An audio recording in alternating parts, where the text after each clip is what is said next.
What's the changes? I'm like, oh, baby. We're back. Yes, What's indeed. going down? Not a whole heck of a lot, man. How you doing? I'm good. We're What I want to do. making it through all this quarantine bullshit. Cute. Yeah. But man, I'm Jared, y'all. I am Josh. It's awesome to be here, man. What's up? Not a whole heck of a lot. Man, there's all kind of cool stuff going on, but the big deal is the mania. Wrestlemania.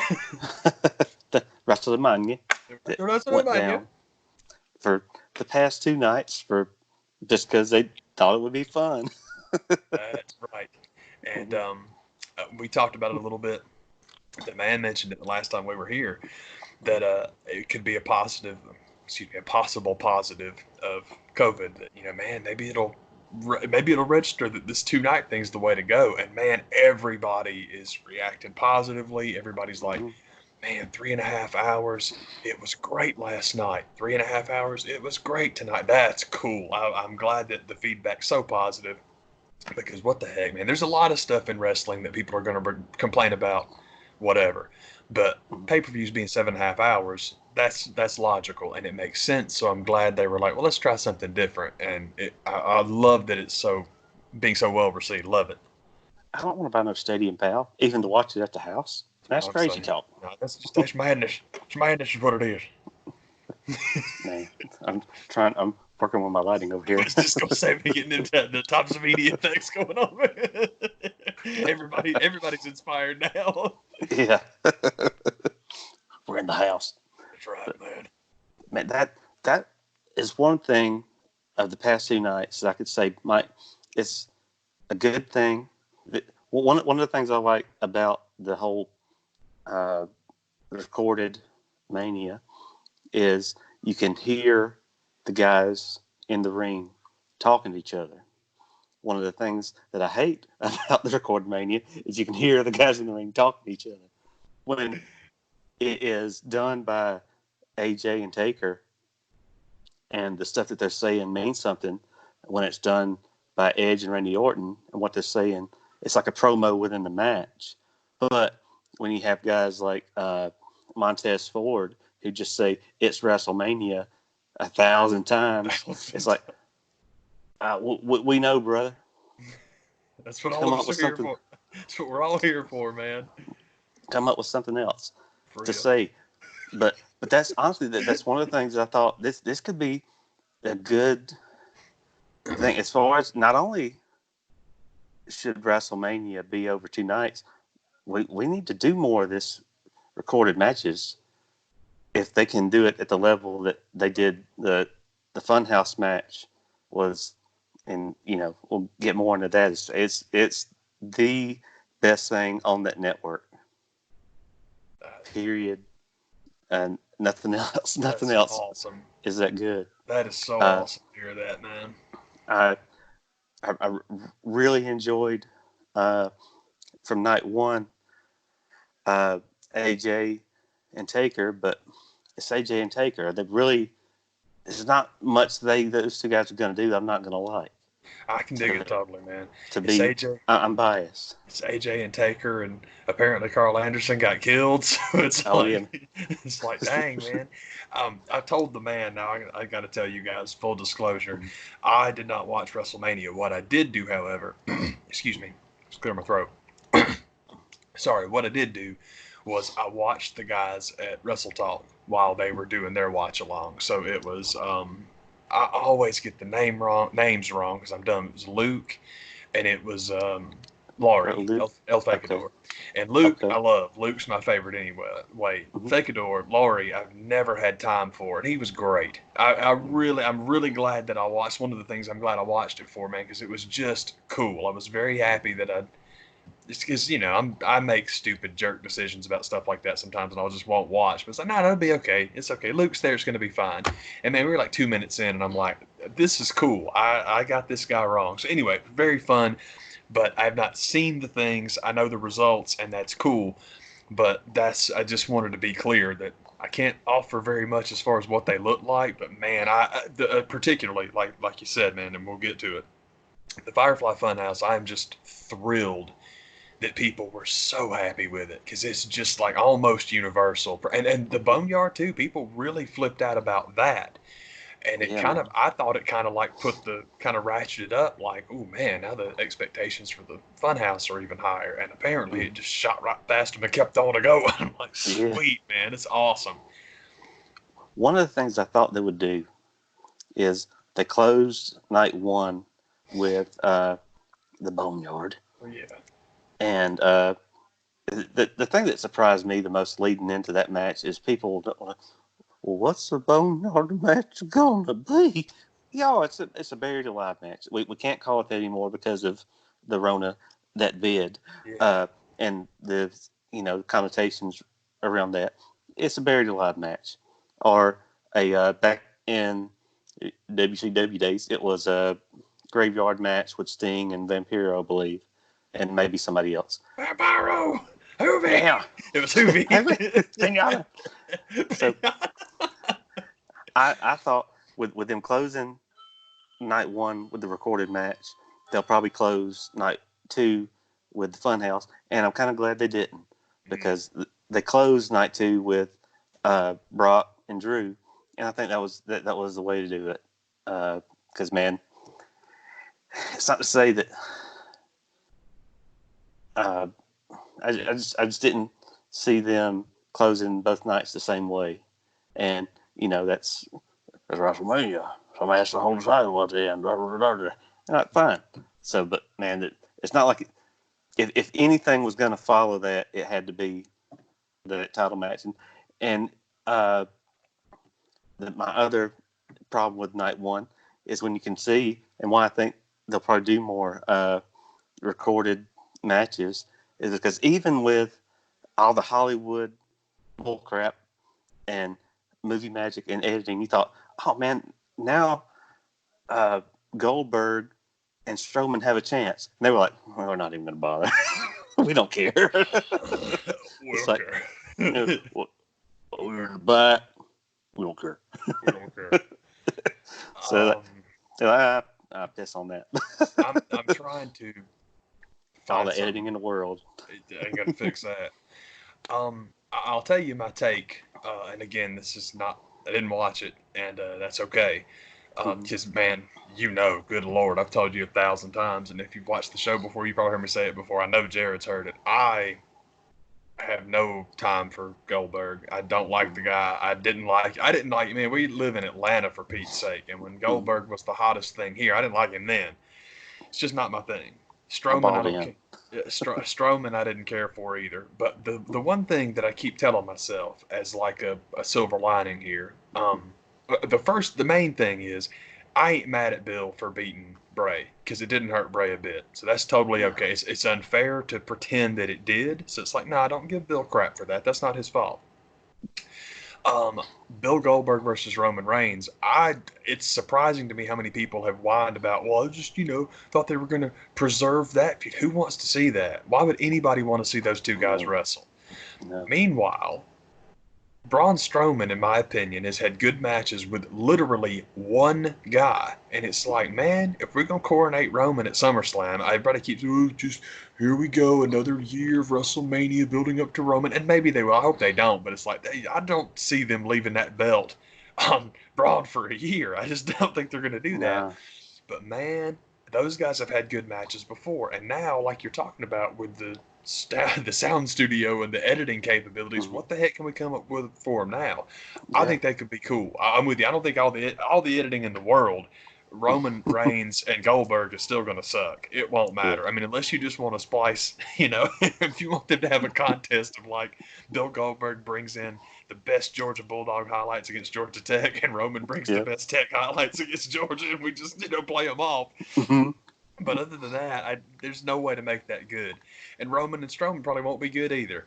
But they have been good before. They could be good again, and now we can edit them, splice them together. It could be a real positive thing. It's cool. And as far as how short the match was, I'm like, thank God. If you've ever Yeah. seen Bill Goldberg wrestle for more than 3 minutes, you know what I'm talking about. He can't do it. He's just Yeah. not that guy. It's why I resent him so much, man, because he is the Mhm. ultimate just up jumped. It's what everybody used to say about Lex Luger. And Luger was a prick, and he brought lawyers into wrestling. But Lex could have good matches. He worked. I mean, he even like people used to kill Hogan for it too. And it's like, man, Hulk got broke into the business the right way. I mean, he went off and did his own thing later on. But as far as like respect and earning your keep and stuff, he did that. Goldberg did not. Goldberg was plucked off the street, and Eric Bischoff was like, "Ooh, Stone Cold," and so that was that. Yes. I remember buying in the late 90s to the dude just because, you know, it was the hot thing. And I remember it was a interview, and I've probably mentioned this to you before, I'm sure I have, it was an interview with Hulk Hogan. It was on the Larry King show back when they would have, you know, WCW guys on there pretty regularly. Oh, and it's something the way he said it one night when he was like, when Larry King was mentioning Bill Goldberg, and it's the way Hogan just like real blunt, straight, like, I just don't know if this guy likes the business or something something the way he said it was like kind of, it always stuck in the back of my head. And then I remember just buying into this BS when he went over to Japan, and me and this group of friends, I was like, man, he's going over there. He's going to learn how to do some good matches. I can't wait. He's going to come back. It's going to be great.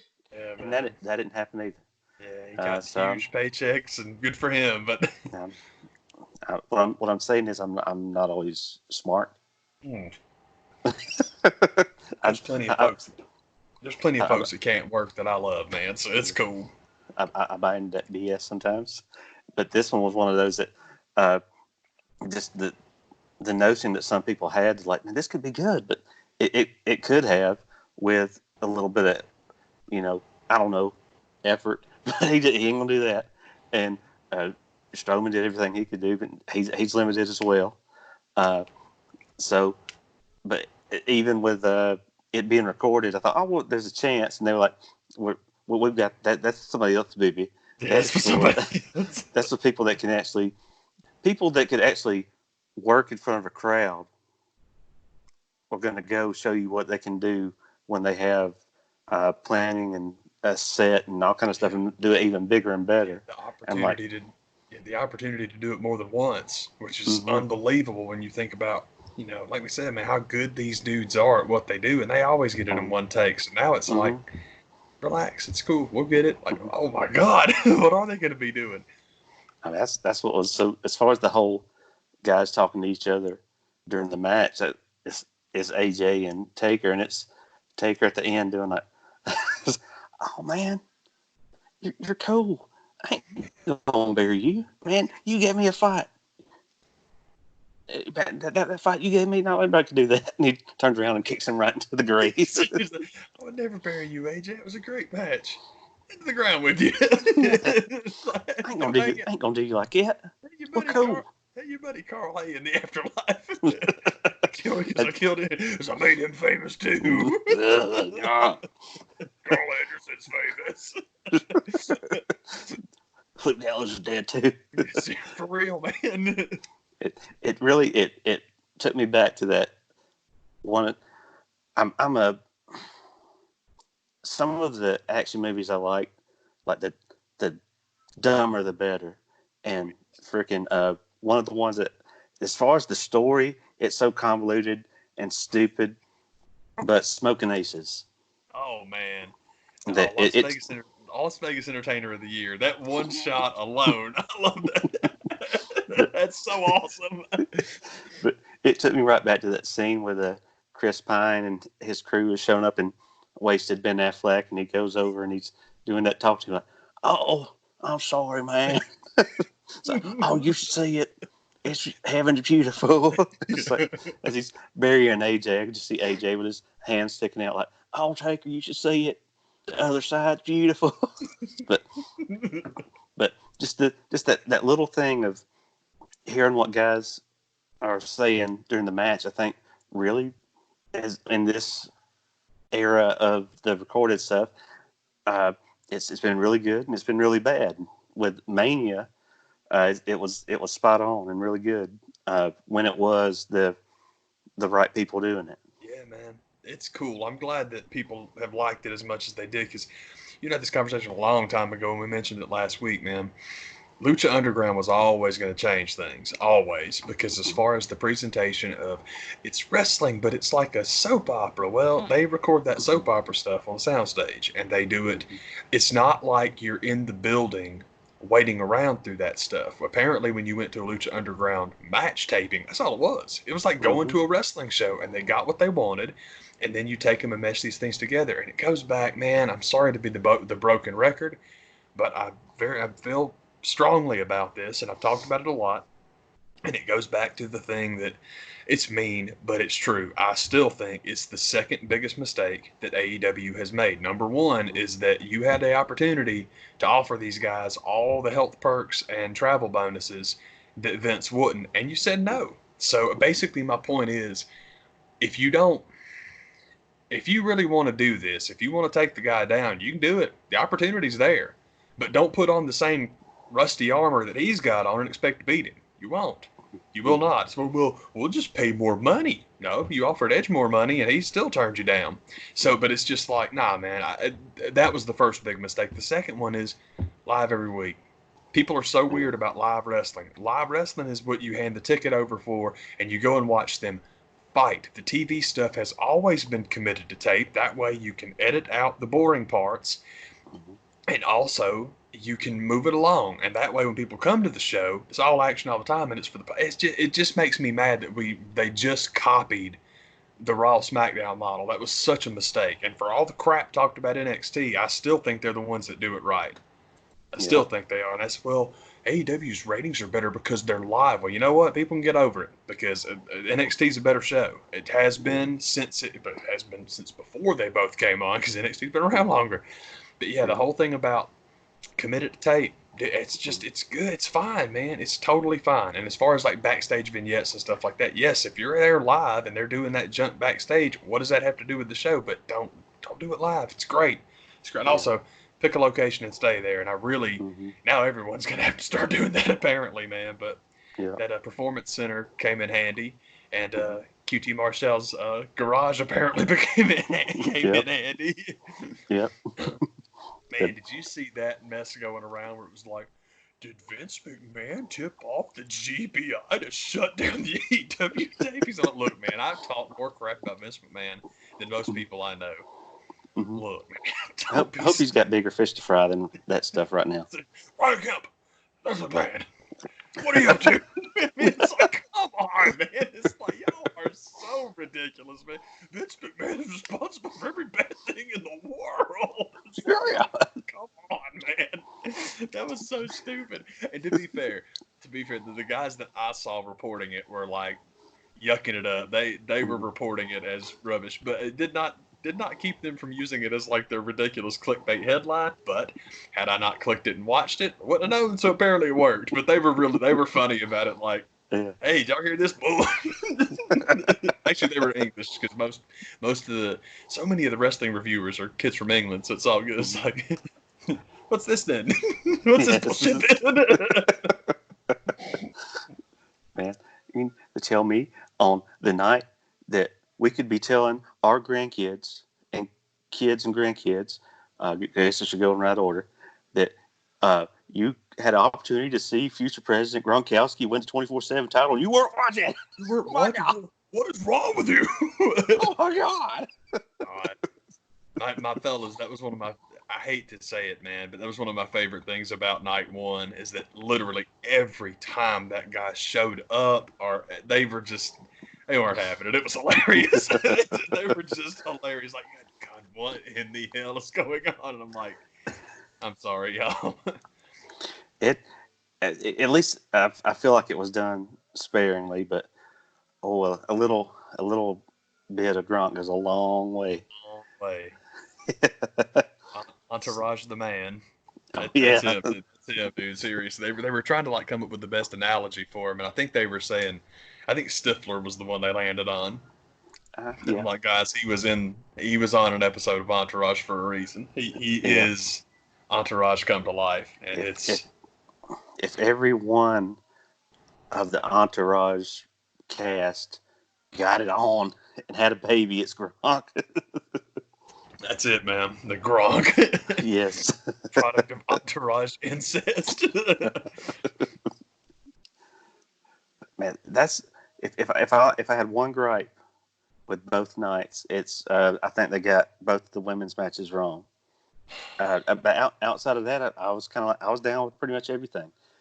Even you had the 5-way tonight and the thing that I thought was going to be the deal with that is what makes it Bailey talking about how unfair it is, and then you find out it's elimination. Like, so well, maybe it's not that unfair now, is it? I love the elimination stuff. I wish they would do it more. I know why they don't. I mean, it's very, very smart to have the champ doesn't have to lose. So then they, of course, can run that promo. It's not fair. I didn't even lose, man. So then you've got another angle to do right after that. But yeah, it's like an elimination match. It's kind of that's ridiculous. That doesn't work, man. So that, but and the one review that I heard from Shayna and Becky last night, they're like, well, if that was in front of a live crowd, then Shayna would have won. I don't think so. You're wrong. I think wrong that with people? Vince is going Cedric Alexander on that ass. He's going Ricochet on that ass. Just something about her. He's like, it's not my bag. So I was like, well, we'll bring Ronda back and we'll have Ronda do the match at SummerSlam or whatever they're going to do between her and Bailey, and we'll move on and keep Shayna around. But if they were going to do it, they would have done it tonight, and they're not going to do it. Yeah, it felt very Hogan-y to me, where you invent like the super bad guy, villain, and then Hulk beats him in one, and that's that. And it's like, well, you've got nowhere to go. And it's not just Hulk. They did it with Cena, they did it with everybody. But it's like this is Vince babyface booking, and it sucks. It always has, because it's like, well, just gotta get to Monday, gotta get that script for Monday, and it's like, man, this dude don't think ahead for nothing, does he? And it's frustrating because I think Shayna's great, and she had such good matches everywhere. As far as the I'm with the Becky Shayna, I think is really stupid. Charlotte and Rhea doesn't bother me quite as much, only in the sense, like I said, I thought, me, and I'm afraid, I heard multiple rumors. One of the rumors is that Rhea's getting called up, like, immediately. Yeah. And the other rumor is that they want to Jimmy the ratings, so they're putting the name Charlotte Flair down there, see if they can get people to watch, and she'll have unbelievable matches with half that roster. It's the Finn Balor thing, but excuse me. Apparently, the rumor that I heard was the ultimate goal is to get that belt to Bianca Belair, which makes sense because they do love her. And Bianca versus Charlotte would be a good one. That'd be a real good one because they're both so strong, and that would be real cool. I'm just bummed about it because what I wanted Rhea to have a nice run with the belt. I wanted Asuka to be the one that came back, and Asuka should have beat her. And when Asuka beats her, then build to the rematch, and then when Rhea takes it back, it's the first time Asuka's ever lost the NXT title. It's the first time she's ever lost in NXT. That would have been cool, man. That'd have been real cool. And they can still do it with Bianca. I like Rhea better, so that's what I was hoping they would do. But as far as calling her up, I swear this is so stupid, but I'm telling you, Vince's only problem with Shayna Baszler is her hair. That's it, because he'll bring up post-apocalyptic tank girl Rhea Ripley. She's got that blonde hair. So having like a muscly, strong, tough girl, that didn't bother him. No. It's just that Shayna Baszler's got dark hair. It's ridiculous, but true. On the subject of dark-haired girls, man, I've heard, and I would expect nothing less, but I heard Nikki Cross really, really performed well in that match. I heard she did real good, so I'm happy about that because I love her. So that's just cool, man. It was one of those matches that it kind of kicked off the show, and you're like, we'll see. Then it ended up being damn good. So it's like, oh, awesome. It was the behind the music. That's the people I was listening to were like, man, this is cool. I'm digging it. And I'm like, all right then, well, go on, y'all. Yeah, and that. If I had one gripe, it was that. And if there's any gripe from tonight, it was I liked the last man standing match with Orton and Edge, but I think it got way too much time. I don't know if anybody else has said that. That was probably my one gripe of when it comes to last man standing matches. do we need a 10 count? Can we make it like 5 or something like that? Just because the 10 count is like, get on with it. Yeah, Especially if you're going to do as many of them as they did. And it was one of those matches. It's really good. And they beat the absolute piss out of each other. But sometimes it gets to the point like, how long is this going to go on, y'all? I can dig it, man. I one of the somebody, I think it was one of the viewers at the time had put the comment up, and it was like Randy and Edge got the Triple H match this year, way too much time, and it was like, okay, I can see that. I can believe that. I can see that. But Man, what was the it still was good. It Yeah, still was yeah. good. But it was one of those kind of like, man, it's like right in the middle of the show, a bunch of time gone, and you're like, it felt like I was doing this number, like, I'm gonna go get some ice cream. I can dig it, man. I tell you what I would have loved, and I don't think you can do this because so much of that build was so personal, and it didn't need to go there because of the history those guys have. And this is not my thing, not my tag team, but I just feel bad that every tag division in the world is crap right now, including New Japan. I love New Japan, but tag divisions outside of NXT, NXT has a good, well, they had a great tag division. They stole the freaking, help me out, man. I always get this wrong. It's the Street Profits that were NXT, right? Yeah. Okay, because it's the Street Profits, and then, golly, I forgot their dadgum names, man. Private Party. And I know that sucks. I know I'm being a complete jerk by, the black tag teams, and I can't even keep them straight. But I thought the Street. I try to make them. I always try to make them Street Party. I can dig it, I can dig it. But I thought that the Street Profits, I loved when they were in NXT. I wish they were still there. Feel the same way about War Machine. Feel the same way about everybody. So basically, my fantasy NXT tag team division is so many tag teams. Nobody could ever get over. But still, NXT tag stuff is good. I'm happy with what AEW's done with the titles. I think that was real smart to Kenny and Hangman. That's good. Also, it ties them up and keeps them out of the TV title tournament, which is smart. That's good. I think what they've done there is good. The TV title tournament, I think, is ridiculous. I apologize. We will do WrestleMania. We'll get to AEW in a minute. Sorry. Now, talking about tag teams, and for some reason, none of these tag teams could find another partner from night one. But when you had Johnny Morrison, Kofi Kingston, and Jimmy Uso go out and have one of the best ladder matches that has happened in a very, very long time. And it's not necessarily a shock to me because I dug John Morrison and I've dug Kofi ever since then. Like, you mean to tell me they're going to go out and have a good ladder match? You bullshitting. Man. And then you throw Jimmy Uso in there, and that's crap was banging. So that was really good from night one. That's worth a look if you're gonna watch anything else other than the Boneyard, then check that out. That crap was good. I love Kofi so much. I'm with you. I like Morrison is. I think John Morrison is a strange thing because I talk all the time how Randy Orton's not my guy, and I just don't see it. Mm-hmm.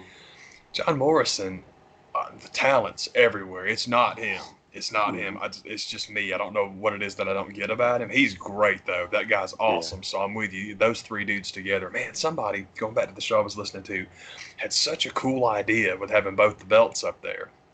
Mm-hmm. And they were saying that you claim both the belts and you win the match. And they're like, wouldn't it be cool if, like, Kofi got one and Uso got the other? And so they made them become a tag team. I'm like, that would be awesome. That would be totally rad, man. Just because they've been... For tag teams, they've been Jack and Dory for so long, man. They're just married to each other. It's like, God, that would be awesome, man. When the match got changed because of the Miz, getting the Rona or whatever it is he has, it made it an improvement because 6 guys out there being in that small of a space, and it would have been too many people. So it was one of those kind of changes that I think I don't know if this would work. But it needed to be changed just for that very reason. Like, each team gets a representative, and we just need to make this a 3-person ladder match. I think it's one of those things that sometimes, but like we talked about, man, where you've got the opportunity now to do more like with video editing and recording and stuff like that. Mm-hmm. This one just like straight up wrestling la di Mm-hmm. da. It's just one of those like happy accidents where it's like Yeah. awesome. That's so Yeah. cool, man. Heck yeah. And so that one was definitely uh, when it went down and it was as good as it was. It wasn't necessarily a surprise, but I just was kind of going into it like, we'll see what happens. And then, Yeah, man, they did some crazy stuff. yeah, man. Crazy. I apologize for swerving back into this, but I'd let myself get derailed, and I apologize. But I don't think you could do it because they got so personal with the build. But I was kind of hoping that you could have Edge and Randy go at each other and la di da, and you can kind of, I mean, you can't really. I don't know if Edge is coming back to work, which I guess he is because his contract is 3 years. Mm-hmm. I just thought it would have been cool. You go out and beat the crap out of each other, and you like basically have Orton come out and cut the promo on Monday, and it's all like, man, I remember exactly what this was about and how great this was. How about we get the band back together, and you can put RKO back together and maybe get some shine on those tag belts, man, because just nobody cares about tag teams right now. And I would just, they're not my favorite, but they're certainly stars, and they were a good team, and I'm like, that would be awesome. It's not something that they should do. I was just kind of hoping that maybe they would. But that Yeah. was before the build, because again, they got so personal. It's not like, hey, I was just kidding about your wife and all. Let's be tag partners, and Edge will be okay. All right. That wouldn't work. That wouldn't work at all. All right, buddy. Hey, bud. But, Buddy. buddy. Lot of buddies. And one of the things maybe looking now, I've had a whole 40 minutes since, maybe a little bit longer since the show went off. Benefit of Maybe could have hindsight. helped. One of the things that maybe could have helped that match, if you're going to have it as long as it was, have it kick off the show and just show the segments of it throughout the night. Or just have it the match that was going on the entire show from the perspective of the event. And maybe, but just to have it all in one big clump, it made it feel like a lot like, come on now. Yeah, But would it have been more exciting if the referee had done the 10 count in like New Japan referee style? Once you get to 6, you just start. Can you hear me? 7. Oh God! Oh no! That would be awesome. That would help, man. It's build it some kind of way. Yeah, man. You got a chance to do something for real. But man, that's it was one of those manias going into it, and one of my thoughts with all the access events and everything surrounding Mania getting canceled.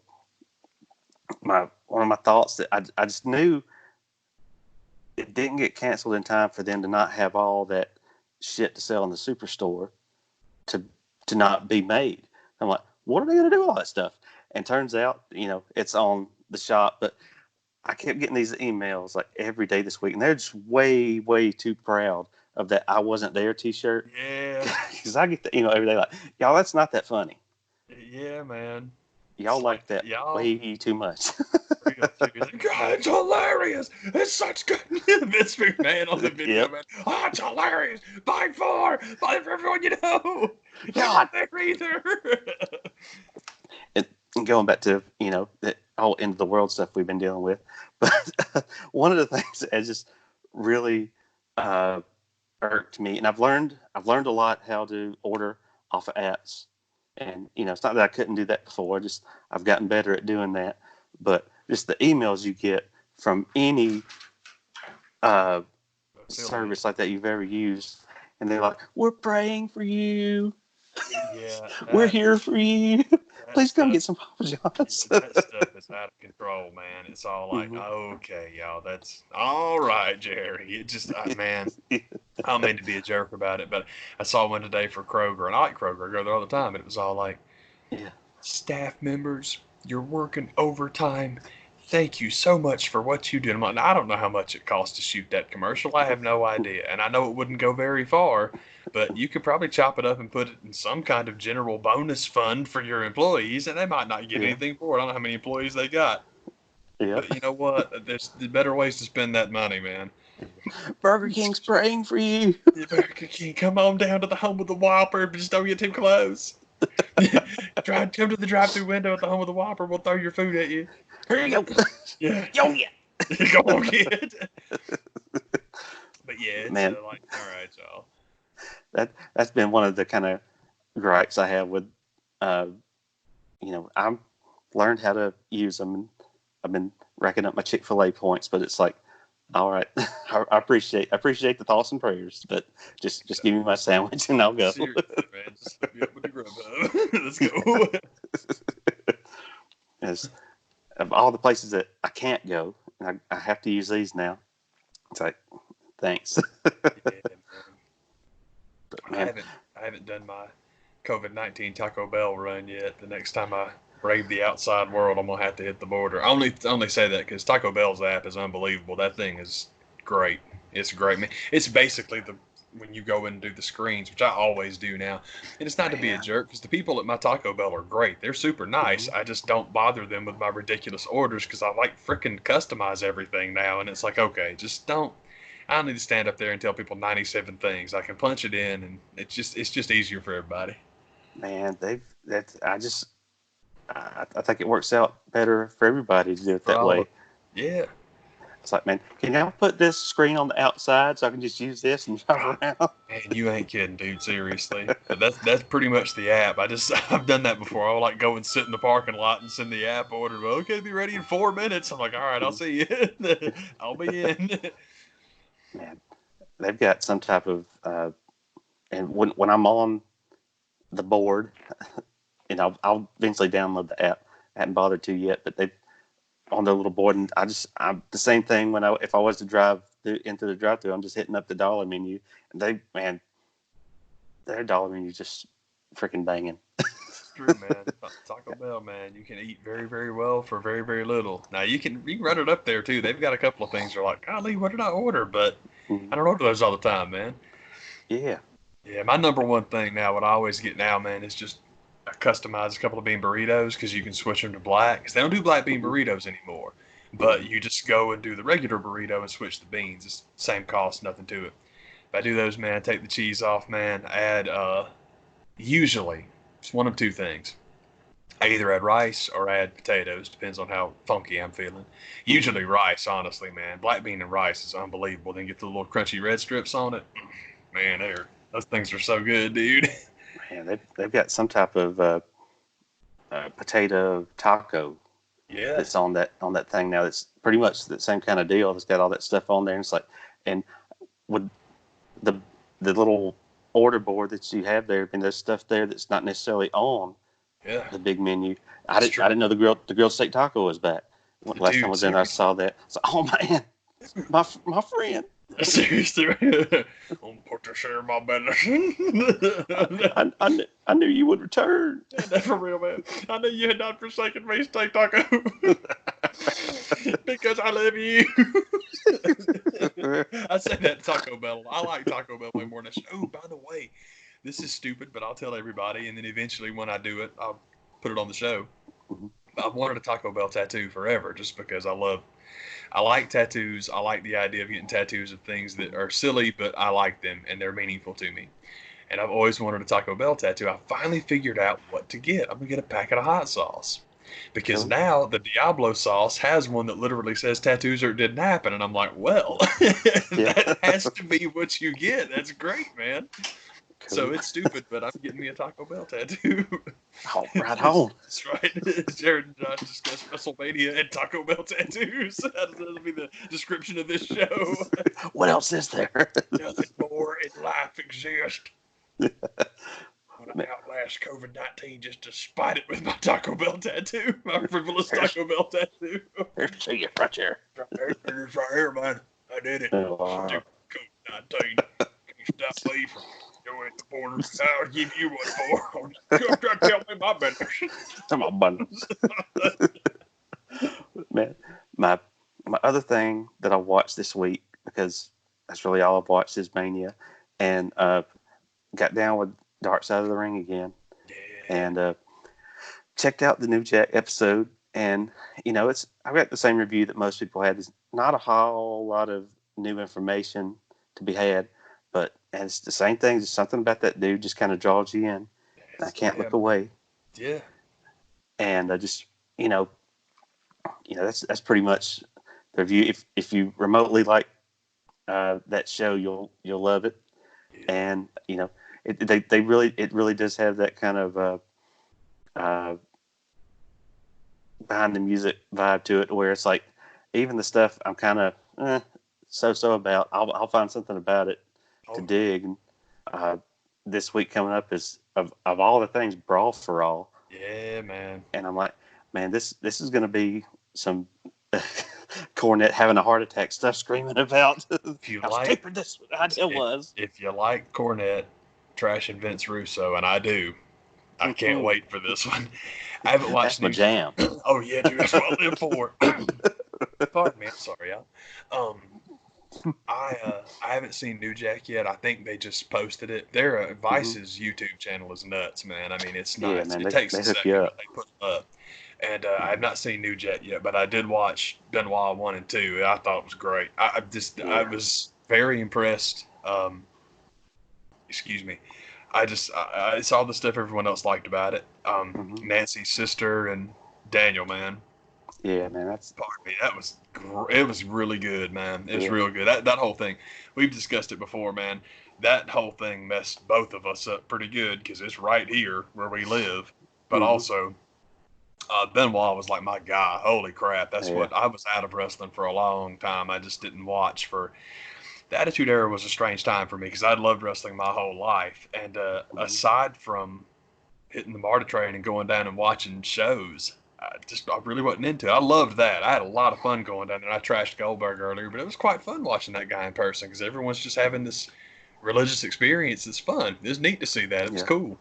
But in general, it wasn't really my thing. Mainly just because the thing with the Attitude Era is it's all promos all the time. It's all anyone cared about. I wasn't a huge Austin guy. I think he's great. He just wasn't my guy. I was very spoiled. Stunning Steve Austin is like a perennial TV champ kind of worker. He was unbelievable.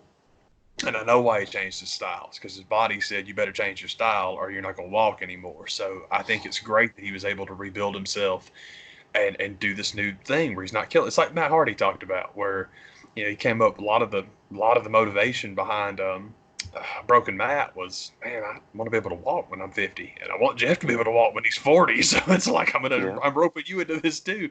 It was cool, man. It was. I'm sorry, I'm all over the place, but the Jericho podcast with Matt was good, and with Luke Harper that one was cool. It's just cool. It's a cool show, man. But anyhow, I got real sidetracked. But I fell out of wrestling for a long, long time, right around the Attitude Era, and that's Benoit and Angle's what got me back. They were so unbelievably awesome wrestling each other. And then Benoit, it ends the way it does, and man, it messed me up. That was insane. The other thing is, like Nancy Sullivan, they talk all the time about how, and Daniel talks about it, I think Nancy should be in the Hall of Fame, and he's right. That really sucks. That was a point that I forgot to bring up last week that was really good in that show. That I'm like, that can't happen either. Yeah, the guilt by association is like so messed up, and it's like, God dang, that's wrong, man. Because again, if you know anything about Kevin Sullivan, you know Woman, man. Woman was awesome. That was a huge, huge, huge deal. So yeah, she's most assuredly a Hall of Famer in her own right, and it's like, golly, that's frustrating that. Yeah. Can't do that. And again, I'm with you. It's not like, oh, it's so frustrating that Vince won't do it. I trash Vince for everything I can because he does a lot of crap I disagree with. But all the Benoit related stuff, man, I ain't blaming him for none of that. This is not necessarily, well, Vince is just being hard. He's being a hard ass. No, this is necessary. No. He has to not associate with this person in any way ever. And I get it. I hate it, but I do get it.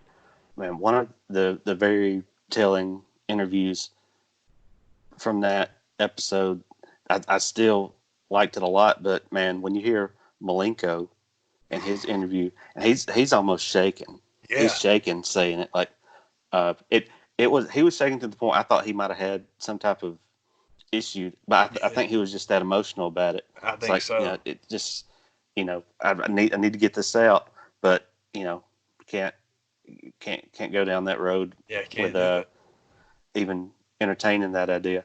But it was an idea and a notion that had never occurred to me till Jericho said it in that episode. Like, you can't even put her in, as deserving as she is.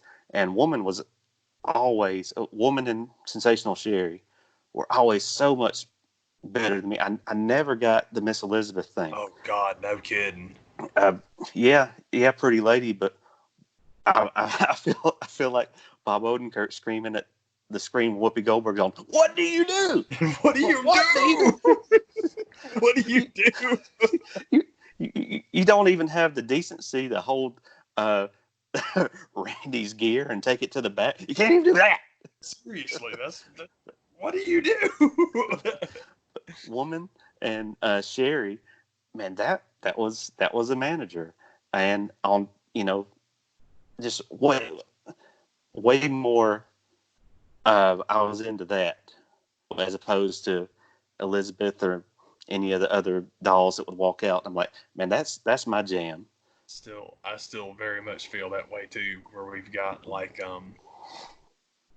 basically most everybody, almost all of the women in wrestling now are modeled on the Elizabeth thing, which is not really fair, I guess, because you don't really have valets anymore. But thank God there's Zelina Vega, because Zelina is definitely in the Sherry, Nancy Sullivan school of life. Cause I love Zelina. She is so awesome, man. Heck yeah, And I really she's the one of the current crop of people that I can. Now she, with what bit she's got to get in there and do some matches, like she can do that as well. Yeah, as man. Be the manager valet person. So, man, she's definitely from that school of Woman and Sherry. Like, just wait till you see what I do in the ring, kind of thing. I agree completely. Yeah, I apologize for my eyes all floating around. I'm having to adjust my volume, man. It's we good. I just Cool. I can hear you very well now. Sorry. All right, man. But that was my other backtrack thing about New Jack, and it was a pretty glaring omission from the episode. But I'm that kind of nerd that I have to watch the after dark show. They have their Talking Dead show that comes on afterwards, and I think it's fine. It's all good. I like watching it. I would have sworn to you that Mustafa Saeed wasn't with us anymore, and he wasn't involved in the episode. And the guys that have done the show have come out and said that was a mistake. We should have had. But he shows up on the After Dark show, and he was there. And so but when he popped up, I was like, man, I would have sworn to you that he wasn't with us to even be around, to be interviewed. That's why he wasn't part of it. And turns out he was. Now that's cool, man. Because I'm with you, I had no idea. But yeah, if I'd watched it and he wasn't on it, I would assume the same thing. Yeah. So unfortunately, if you're a wrestling fan, your brain goes there. Happens a lot. It stinks, but I think that I think it's something that an awful lot of us that are wrestling fans have in common, man. Is we know that it's a tragic lot, man. Yeah, but there was so much other stuff that was included involving New Jack that there probably wasn't much of a spot for him, and probably all he would have done for an interview, like, yeah, man, New Jack was crazy. Yeah, New Jack was crazy, and Vic Grimes deserved it. I'm glad he did it. I watch that tape every day. When they get to the part that every New Jack interview builds up to, they get to the mass transit thing, and better than any other interview or documentary that involves that part of the story, they played that out and told it so much better than anybody's ever done. Good. Because nobody had ever really explained the whole the kid that showed up, and everybody had said how he had these little people with him, and Axel Rotten didn't show up, so they brought him in to tag. But that part of the story, I was kind of like, what? How does this make sense? What did I miss? It turns out one of the great interviews in this episode, one of the things that's worth watching it for, is Tiny the Terrible. And Tiny the Terrible was the match that they were brought in, and that's what they were going to do because somebody had sent Paul or somebody at ECW a tape of this big guy wrestling the little guys. That's what they were there to do the night of that show. Axel doesn't show up, and he gets pulled into the match, and he starts, and basically, just kind of gives his crew that was with him, the little people, that cold shoulder. So they're kind of like, what the heck? And he gets in the back, and he starts running that mouth, and the little indiscretions that New Jack, kind of took to heart pretty bad. And, and I don't know that I've made it through that entire match because it's even watching recreations of it, it's stomach turning and just even the stuff being blurred out. It's like, man, it makes me sick. I don't have much of a weak stomach, but just knowing what was going on, and you can hear the audio of his dad in the crowd. It's like, oh man, this will make me sick, and it's just a series of stories where these little slights to New Jack that he just takes it upon himself to almost kill somebody again and again and again. That kind of, there's really nothing new under the sun with this guy. I gotta tell you, man, it's had this great idea, and I hope it's something that they'll do if we do New Jack Volume 2 on Dark Side of the Ring. Yeah. Because people slight New Jack and he gets utmost revenge, they should set all of his matches to the Curb Your Enthusiasm theme song. That would be hilarious. If we have Larry David played by New Jack, I think it'd be cool. It's like, oh yeah, you're gonna do me wrong. Okay, I'll show you what's up. That'd be great. You gonna do what? Yeah, for real. Okay, then, man. Yeah, man, cut me. You got it, man. That'd be awesome. I was thinking the whoop would be the perfect time for Vic Grimes flying off the scale. It would work, man.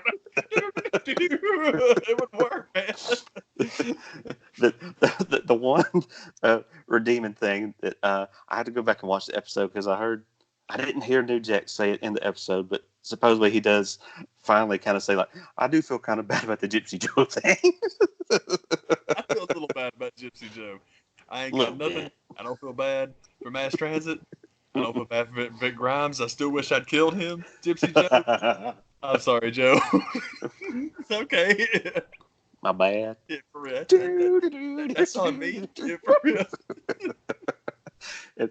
Man, even after Gypsy Joe, which if you watch the New Jack Hardcore documentary that I have, that's kind of, that whole match is on there.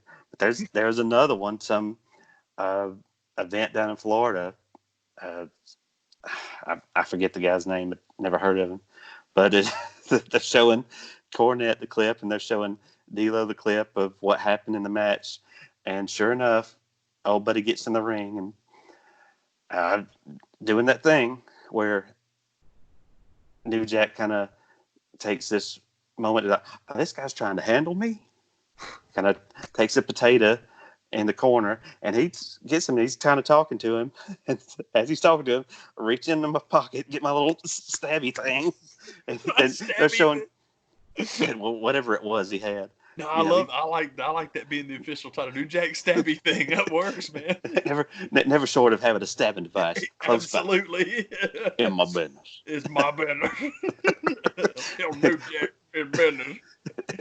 And it I feel bad laughing at it, but as they're showing Cornette and D'Lo both the video, like, oh yeah, oh shouldn't have done that. He's stabbing him. He's stabbing him. Stabbing him, dude. What the hell? What's going on? And of course, Cornette's spot on. Like the second he sees the video, it's like, oh, that's great. There's a whole 10 people here. This makes the business look great. Then Courtney's all about sideshows for no people. He loves it. Makes him happy. That was, people were making that comment. It's kind of funny. People were commenting that last night during the Boneyard match. It's like Jim Cornette's head is exploding. Yeah. it probably is, but say, man, things change. and I was glad listening to his show this past week. I guess it was the drive-through. I forget. After a while, this experience in the drive-through are kind of one and the same I'm the thing, but same I way, can't man. I can't tell them between the two. The only But real difference I can think of is the drive-through has the way better theme song. The yeah, James E song, I hate that song because it's just, yeah, again, if all you talk about is I like Jim Cornette, and I don't like AEW, that got so boring when people would hmm write about other things. That's why the freaking Everyone Knows It's Windy is so funny because it's in there. yeah, I mean, he mentions it, and then the La Bamba, he takes the shot at Rio, which that's La Bamba's a cool song anyway. But I'm sorry to get sidetracked, but the 45 kilos line, that's yeah. funny. That cracks me up every time I hear it. But so somebody's question did point in a bit of his. They tried to point out his. I don't know what the right term to use of, but the whole his taking Matt Hardy to task for the whole teleporting thing. They're like, well, what about Kane? And I thought the same thing. What I watched, there's an awesome interview. It's Stone Cold. Oh no, my battery's going low. Let me see Oh, if I.